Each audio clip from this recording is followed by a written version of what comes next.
ভয় নাই রে কোনো ভয় নাই। আল্লাহ যদি থাকেন সহায় দুর্গম গিরিপথ পাড়ি দিয়ে যায়। ভয় নাই রে কোনো ভয় নাই। আল্লাহ যদি থাকেন সহায় যুগে যুগে ইতিহাসে লেখা দেখা যায়।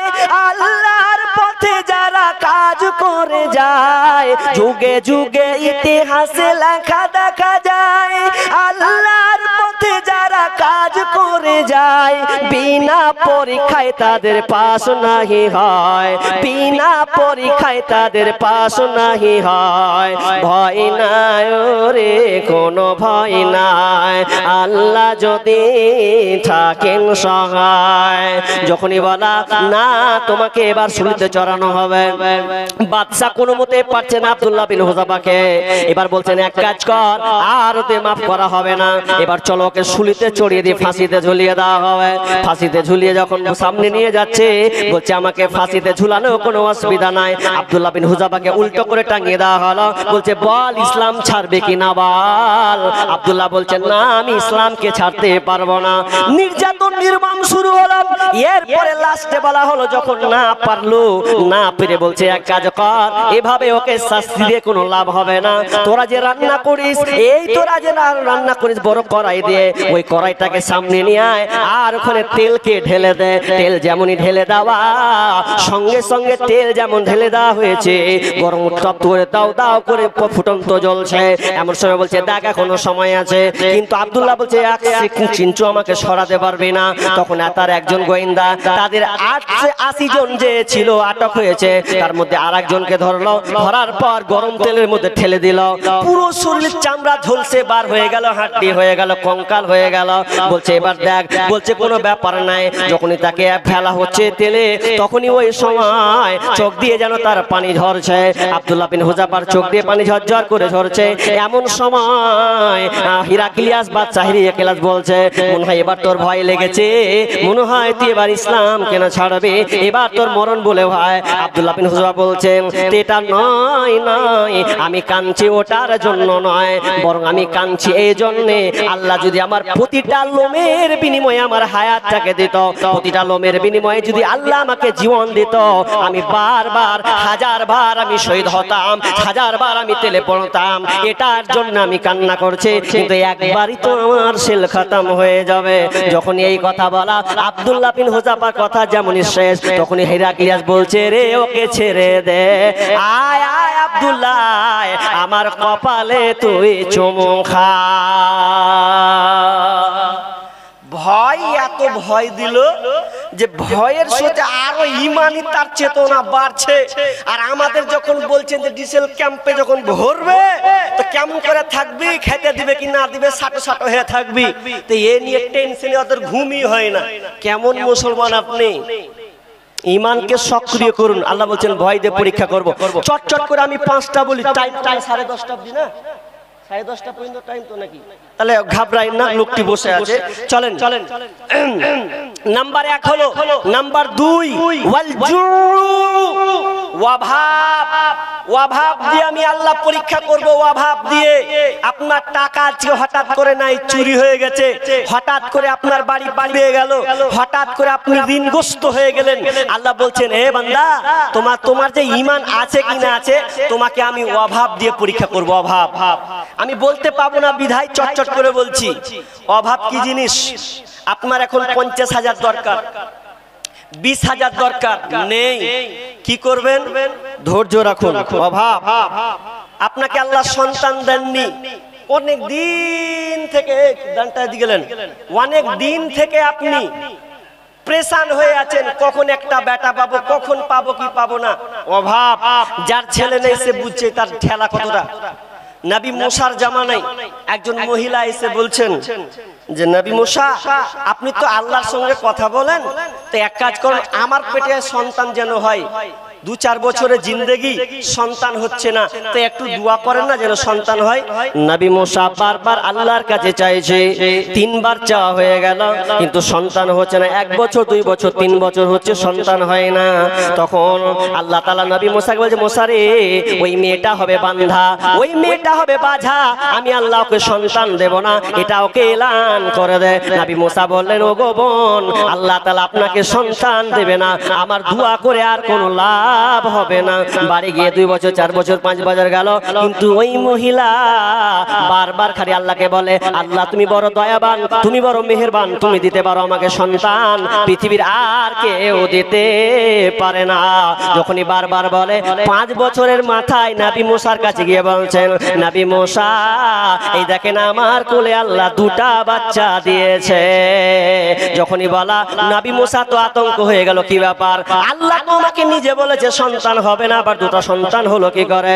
তখন আল্লাহকে আরজ করলো, আল্লাহ এটা কি করে সম্ভব হলো? আল্লাহ বলছেন, মুসা রে, আমার এই বান্দে বারবার আমার সম্পর্কে এত ভরসা রেখেছে, একবারও বলে না এই যে আল্লাহ দিবে না, শুধু বারবার বলেছেন, আল্লাহ তুমি দয়াবান, তুমি মেহেরবান, শুধু বারবার বারবার আমার কাছে চাইতে থেকেছে।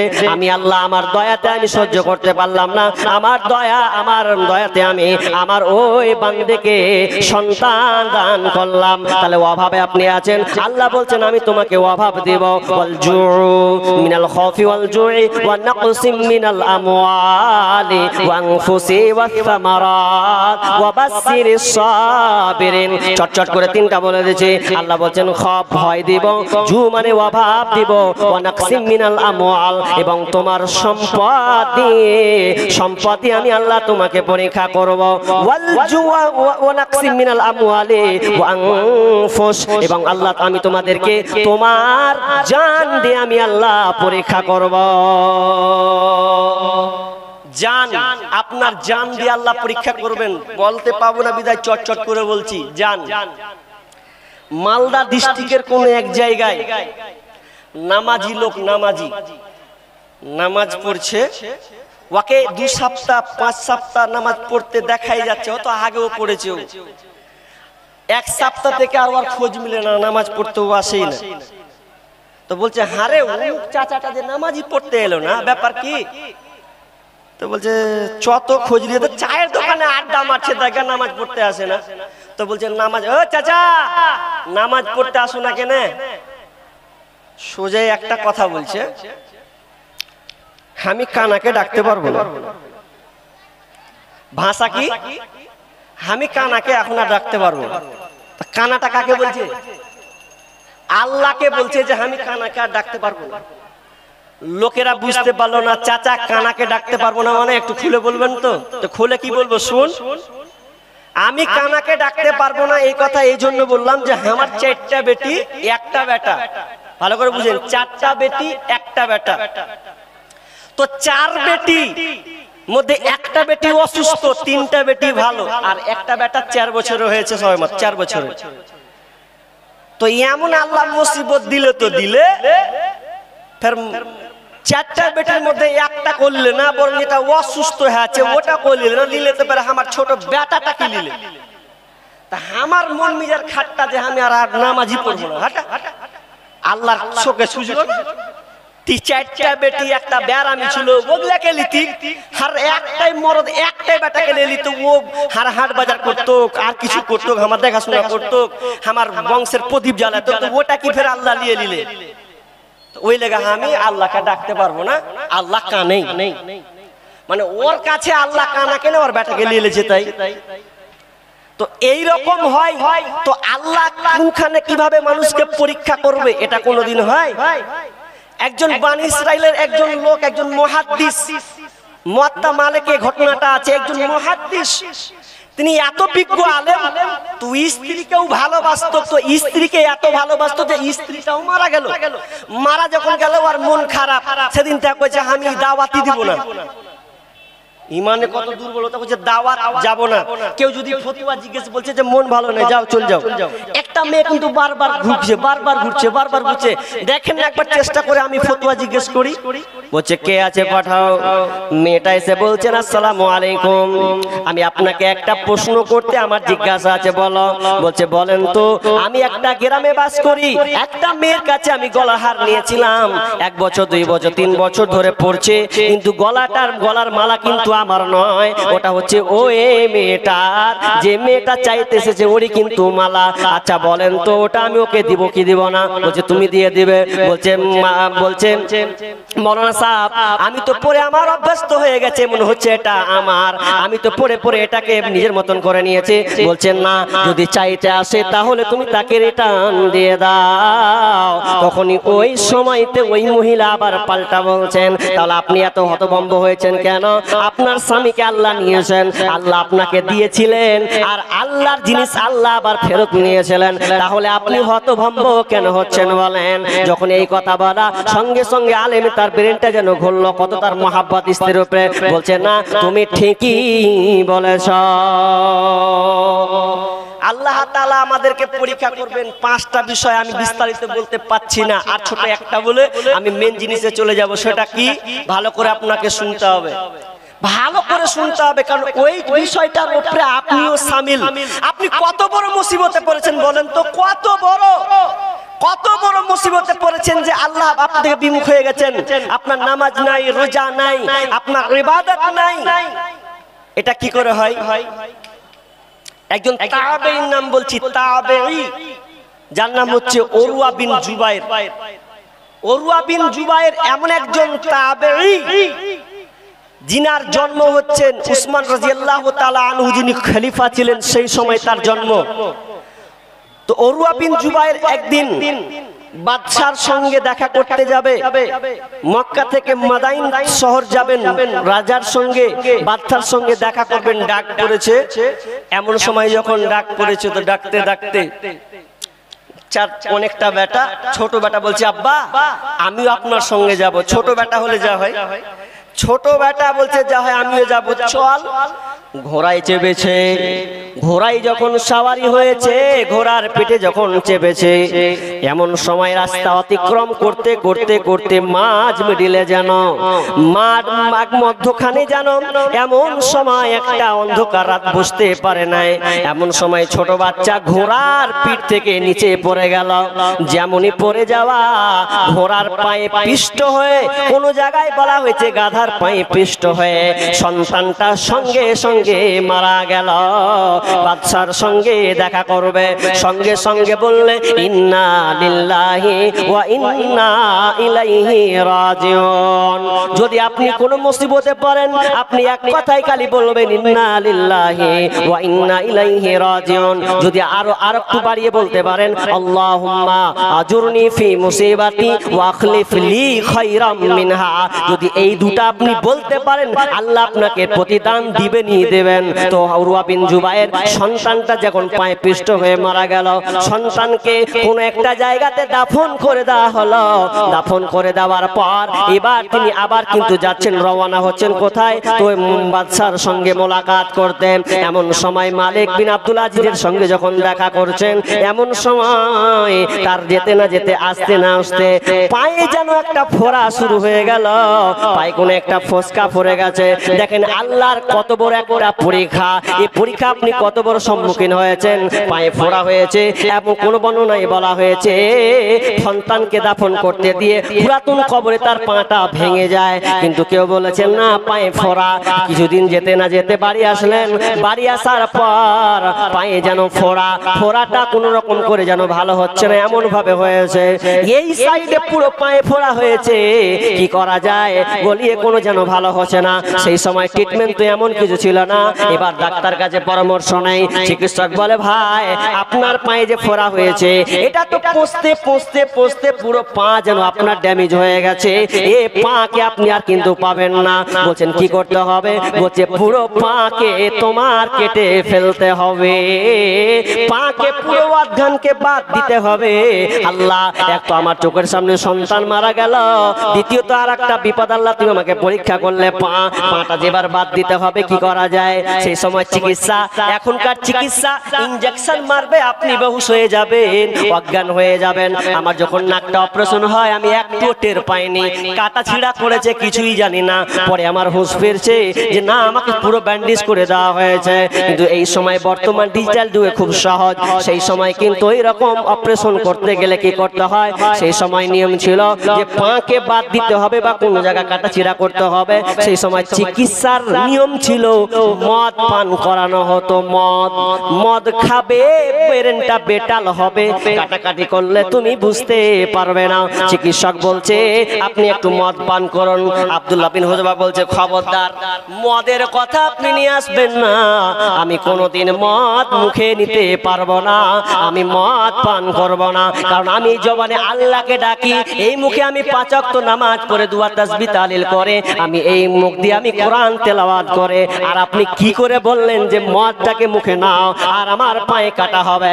আমি মদ মুখে দেব না, আমার পাটাকে কেটে দেন। পা কাটবে, মদ খাওয়ানো হবে, সে সময় চিকিৎসা। আব্দুল্লাহ বিন উরওয়া বিন জুবাইর বলছেন যে আমি খাবো না মদ। কাটেন আপনি আমার পা, কাটেন, বাদ দেন। কি হয় দেখছি কাটেন। হাজি ভাই, আচ্ছা মদটা যদি খেয়ে নেয় ওই সময়তে খাওয়া যাবে কি যাবে না? ওই সময়তে খেলে কোনো অসুবিধা নাই, খেয়ে নিলে ও চিকিৎসার জন্য তো, কিন্তু খাচ্ছেন না তার ঈমানে, তার মধ্যে ভিতরে বলছে আমি কোরআন তেলাওয়াত করি, আমি আল্লাহকে ডাকি ওই মুখে। আর আমাদের বর্তমান প্রেক্ষাপটে মুসলমান কত চাচা গুল টানছে এইদিকে আর উজু করে আবার মসজিদে ঢুকছে, এবার খয়নি দেখতে বেহিক করছে, আবার বিসমিল্লাহ করে দিয়েছে, মুখে দুর্গন্ধতে ও টিকা যায় না।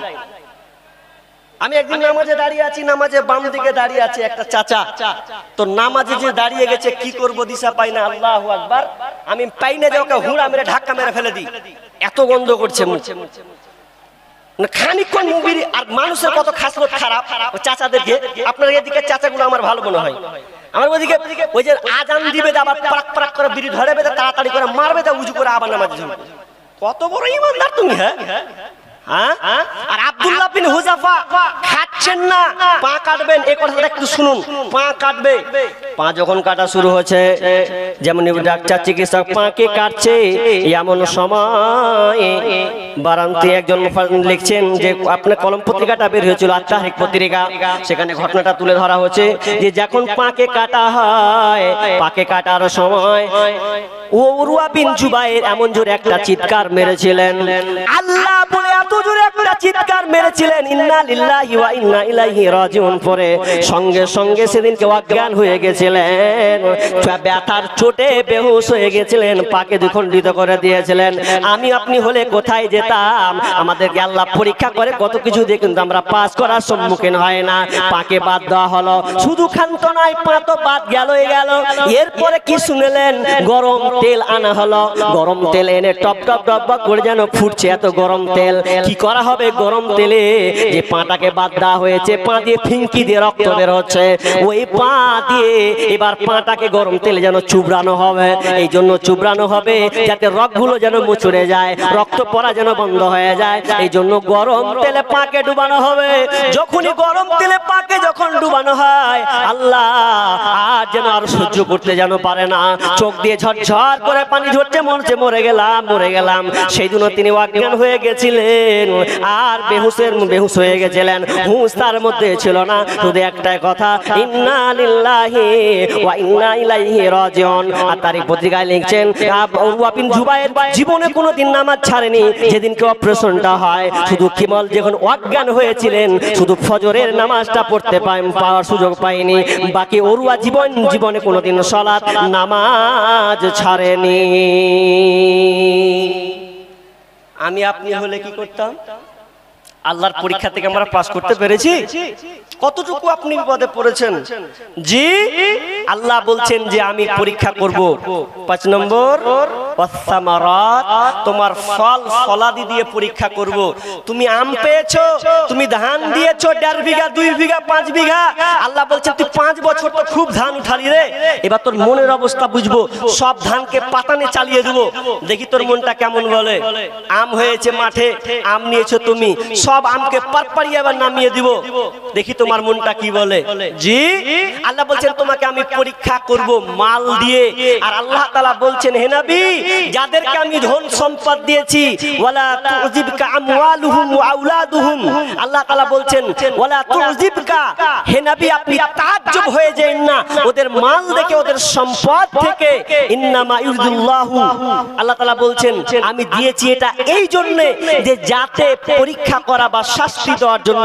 কাউকে পরীক্ষা অথবা কাউকে শাস্তি দিয়ে থাকি, কেউ 10 বিঘার মালিক, কেউ আপনার কিনা 1 কোটি টাকার মালিক, 2 লাখ টাকার মালিক, আল্লাহ বলছেন এটা পরীক্ষা মাত্র, আমি পরীক্ষা করার জন্য এই ধন সম্পদ গুলো দিয়েছি, এটা দুনিয়ায় দিয়েছি। কারণ আপনি আজকে দুনিয়ায় আছেন, তো দুনিয়ায় থাকতে গিয়ে এককালীন আপনি 300 টাকা ইনকাম করতেন, 500 টাকা করতেন, এখন 1000 টাকা করছেন। এক সময় আপনি ভালো করে 3 বেলা খেতে পেতেন না, এখন আপনি 3 বেলা ভালোভাবে খেতে পাচ্ছেন। আল্লাহ বলছেন এগুলো পরীক্ষা, আমি পরীক্ষা করার জন্য দিয়েছি। আল্লাহ বলছেন তুমি যদি এই 5টার উপরে পরীক্ষা করো, পরীক্ষার পাস করে দাও, তাহলে অবশ্যই সাবরিন, তোমার জন্য রয়েছে সুসংবাদ।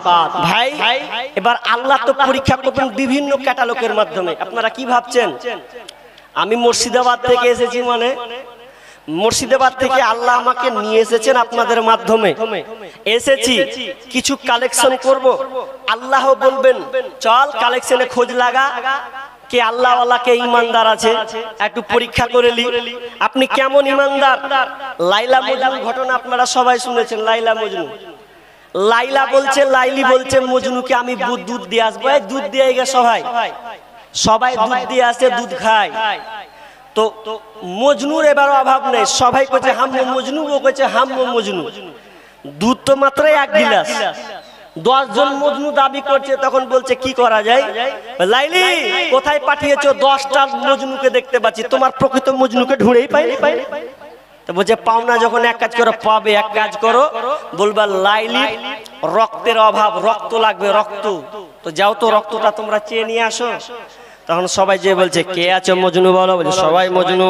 বলছে দুধ পান করতে পাবে, খেতে পাবে, কিন্তু শুনে নাও লাইলি আজকে একটা আবদার করেছে, লাইলি রক্ত শর্ট, শরীর অসুস্থ, লাইলিকে অনেক রক্ত দিতে হবে। বলছে রক্ত যদি দিব। 9 জন বলছে ভাগ ভাগ, হাত কাটতে পারবো না, পা কাটতে পারবো না, 9 জন পালিয়ে গেল। একজনই শুধু মজনু, লাইলির পাগল, সে বলছে আমার মজনুর কি হয়েছে বলো। বলছে রক্ত লাগবে, লাও। কোন শরীরে রক্ত নেবে, ডান হাতে না বাম হাতে, কোন দিকে নিবে বলো, আমি লাইলির জন্য প্রস্তুত আছে। তখন বলছেন না আপনি দুধটা পান করেন, এটা পরীক্ষা করা মাত্র। এবার আমরা এত লোক বলছি, সবাই বলছি আমরা আল্লাহকে ভালোবাসি, আমি আল্লাহর গোলাম, আমি আল্লাহর পাগল। আপনি আল্লাহর পাগল কি করে বুঝবো?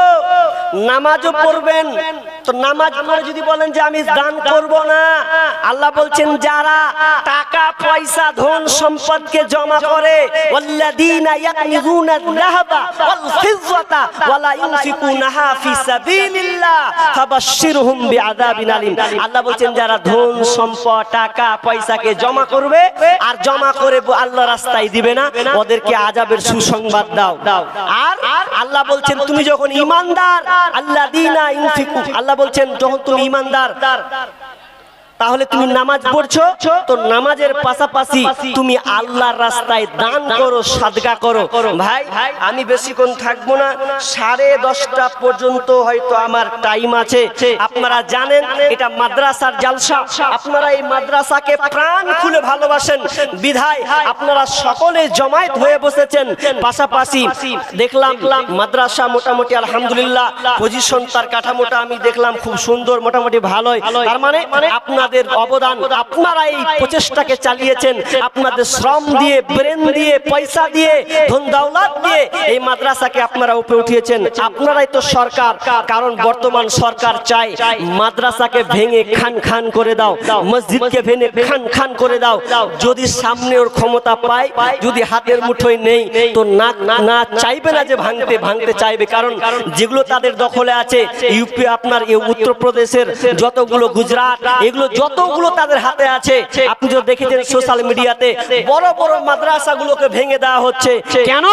ওরা জানে এই মাদ্রাসাতে ইলম, আলেম তৈরি হয়, বাগা বাগা ইলম, মাওলানা তৈরি হয়। যেই মাওলানারা, যেই আলেমরা ভারতকে স্বাধীন করেছিল, একমাত্র তারাই। ওগুলো আবার তৈরি হবে, তো মূল প্রতিষ্ঠানকে উড়িয়ে দাও, ঝামেলা শেষ হয়ে যাবে।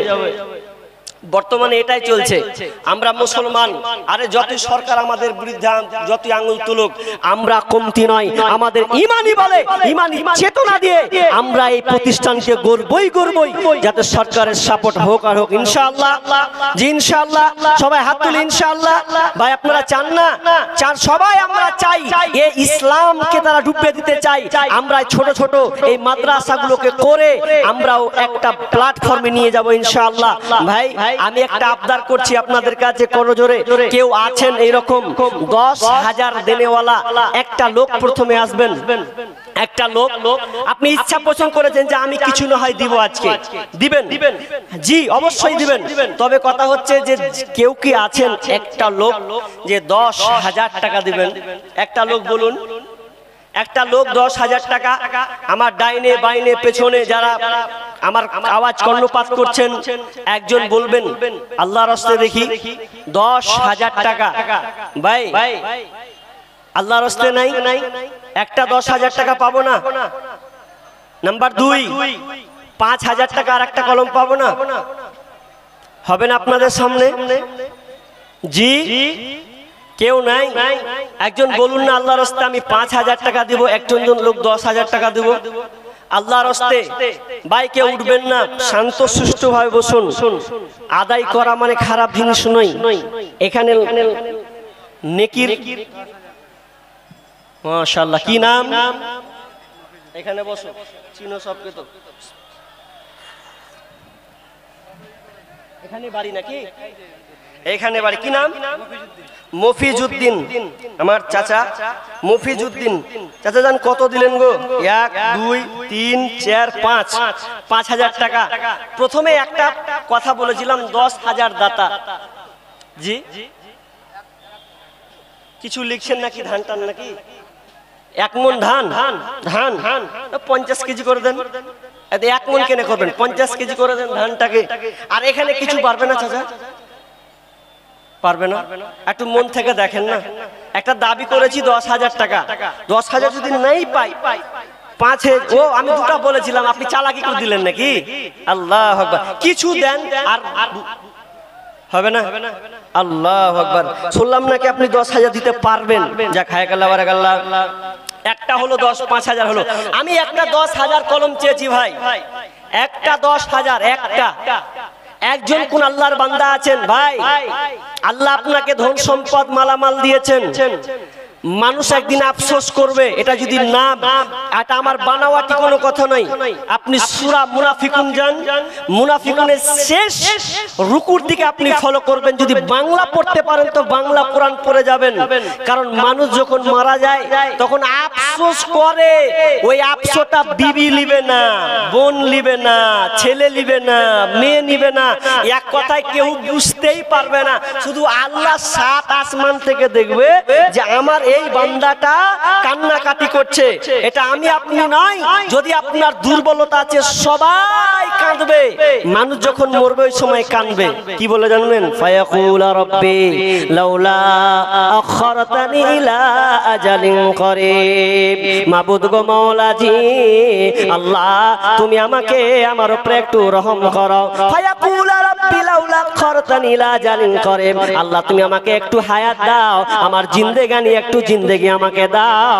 কেন জিন্দেগি দিবেন? সেই সময় আপনি বলবেন ফাসাদাকা ওয়া কুম মিনাস সালিহিন, দুইটা কথা মরে আপনি মারা যাবেন। আল্লাহ কিন্তু এই দুইটা জিনিস শুনবেন, কিন্তু আল্লাহ আপনাকে ওই সুযোগটা আর দিবে না। কি সুযোগ? ফাসাদাকা, আল্লাহ বলবেন সদকা, সদকা করব, দান করব, আল্লাহ সুযোগ দাও। 10 কাঠা জমি ছুঁয়ে চলে এসেছি, দুতলা বাড়ি ছুঁয়ে চলে এলাম, আল্লাহ অনেক ভুয়ে ভুয়ে ধান চাষ করেছি, কি হবে না হবে কিছুই বুঝতে পারলাম না।